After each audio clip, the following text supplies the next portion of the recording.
og velkommen tilbage til min kanal. I dag har jeg en super spændende video, jeg gerne vil dele med jer. Det er nemlig mit interview med Kat for et par uger tilbage. Jeg har redigeret det, og det kommer lige om et øjeblik. Jeg vil bare lige lave en kort intro til den her video, hvor jeg undskylder for en kombination af lyd og billede. Fordi jeg har ikke selv filmet det her interview, der blev stillet en videograf til rådighed. Og jeg må indrømme, at han ikke helt filmede interviewet, som jeg ville have gjort det. Jeg synes, kameraet kører for meget rundt. Jeg synes, han filmer irrelevante steder osv. Men det er desværre det materiale, jeg har at arbejde med. Så det håber jeg, I kan se bort fra. Jeg hader at lægge ting op på min kanal, jeg ikke er 100% tilfreds med. Men et interview med Kat er ikke noget, man kommer til at lave hver dag. Så jeg valgte altså at lægge det op alligevel, selvom jeg ikke er tilfreds med optagelserne. Det håber jeg, I kan bære over med. Og så i stedet fokusere på indholdet af hendes svar. Hun var sindssygt sød, og det var en super hyggelig session, jeg havde med hende. Jeg var meget beæret over at få lov til det her. Og så håber jeg selvfølgelig, I kan lide videoen. Husk at give den et like, hvis I kunne. Og tak fordi I ser med. Thank you for your time today. I would love to ask you first of all, what is your first makeup memory and when did your love affair with makeup first start? Well, I mean, I think like my very first makeup memory is watching my mother get ready, which I think is a lot of people's memory, you know. And my mom was and is still very super beautiful. She was a housewife, I guess that's how you would say it. Like, she's a stay-at-home mom, raising the three of us while my dad was at work. And I think that, honestly, looking back, I think she got really bored at home. So I remember she would come home and like dye her hair or curl it all the time, and she's the one who taught me how to put curlers in my hair, you know. And then I would see her apply makeup, and by no means did my mom need it, but you know, it was like you could tell that she took pleasure in pampering herself in that sense. And me being such a tomboy, I was never like, oh, I want to be girly and stuff, you know. I didn't really start using makeup until, in a serious way, until maybe I discovered like Susie and the Banshees and punk rock music. And to me, it wasn't so much a matter of trying to be beautiful. It was more a form of self-expression, you know. Like, and I think till this day, I still wear my makeup that way, where it's like listening to a song or being in a specific mood can really inspire your approach to makeup. So I guess that would be my first kind of makeup memory, yeah. Right. But do you recall the first product you ever used? Yeah, the first product I ever used, it's a really disgusting, gross story, I can tell you though.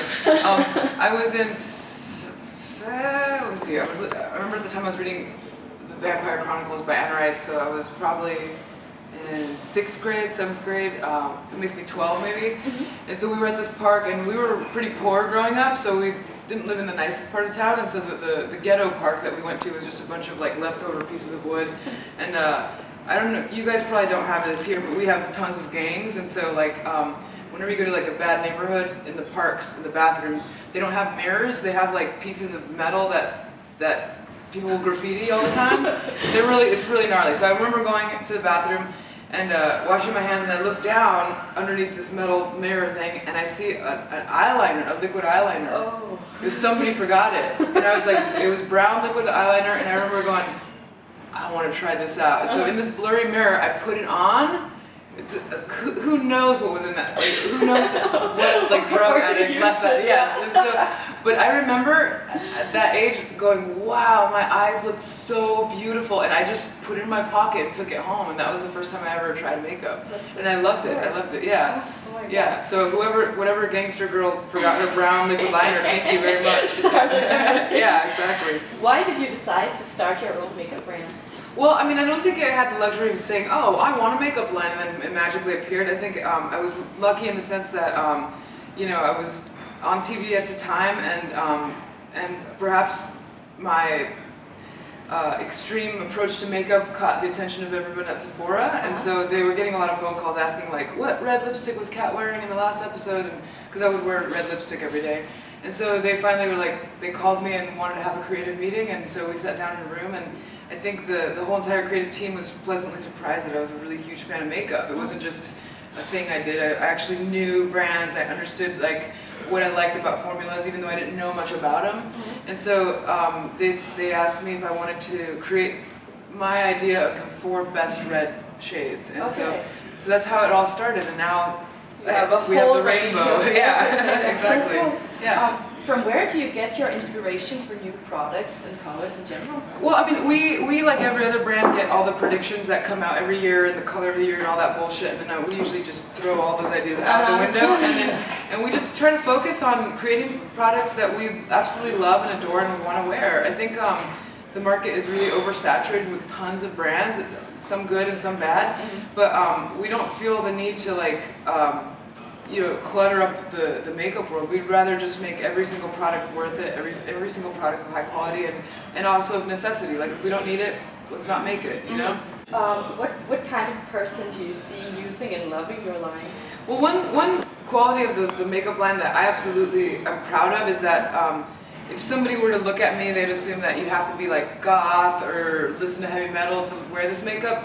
But my mom uses my makeup, and that's something that when I go into like the development of an eyeshadow palette, for example, I see the duality in it. It's like anybody from any age range, anybody who loves makeup and can appreciate good quality makeup can use this, and it's all about your approach to makeup. Okay. You know, I mean, like red lipstick is going to look a lot different on me than the way you would put it on. You know, and it's all about how it makes you feel. So that's something that I'm really proud of. Yeah, so basically everyone who wants to appreciate great quality. And it speaks to like the masses, and it also speaks to the professional artistry, which is something that I'm proud of too. Yeah, okay, cool. My next question is, what has been the greatest challenge in regards to starting your own company?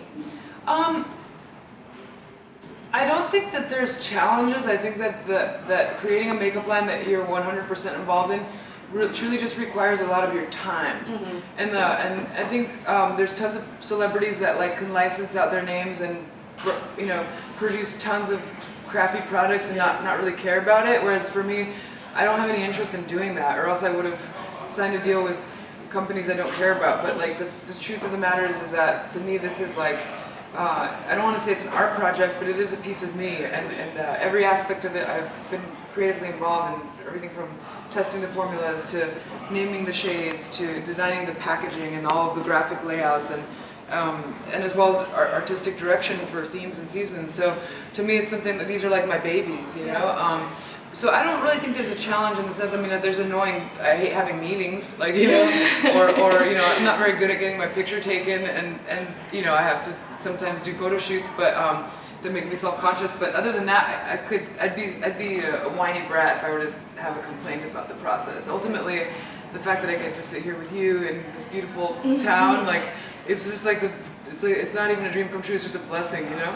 Okay. Yeah. What kind of quality testing do you do? Do you test all the products yourself before they go into production, or? So obviously, you know, we have the FDA, which is a little bit different probably than what you guys have. Yeah, slightly different. Yeah. So and every country is different. So there's obviously like I come up with ideas of what I envision.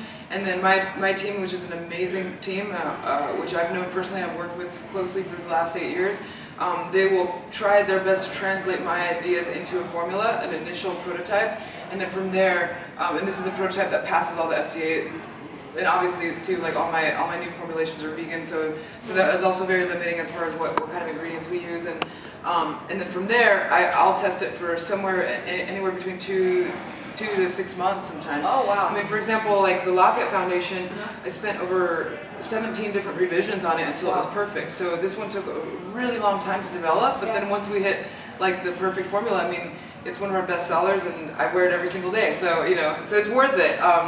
Yeah, so that's usually about like the time frame as far as testing for formulas go. And then component development, I mean, a lot of stuff, some of these products, you know, take well over a year to create. I really like that you're so involved in the whole process. Yeah. I have one last question. Sure.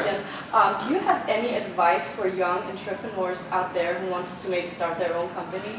Yeah, I mean, I think it's going to always differ from industry to industry, you know. I mean, I'm not a makeup artist by any means, you know, I'm just an artist, I guess, at the end of the day. But like, I think the best advice that I can give to anybody is just to stick to your guns, you know, like, I think there's already enough brands that are following trends and trying to like take the money out of people's pockets versus creating for the art's sake. I think it's important to stay close to whatever your creative intention is, because at the end of the day, whether or not people buy your products, you have to be happy with what you create, you know? Like I know when I go to sleep at night, regardless of the success that we might have here or not, like I'm super proud and I wear every single thing I've ever made. So that really... Integrity is everything. Yeah, especially in this day and age, you know, and I think that really makes brands, you know, come and go a lot quicker, and also the ones that really mean it, like stick around for a lot longer. Yeah.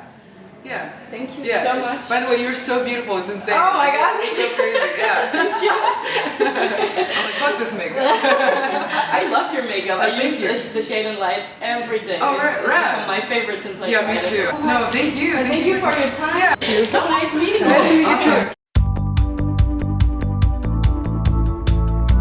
And I think that those are the products that really... Jamen, godmorgen alle sammen. Så blev det torsdag den 2.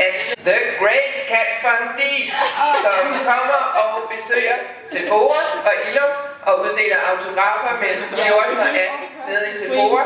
Det bliver helt fantastisk. Was it nice? Did they say nice things? Yeah, they did say nice Or were they saying, hey Kat, stop talking so much and wrap it up?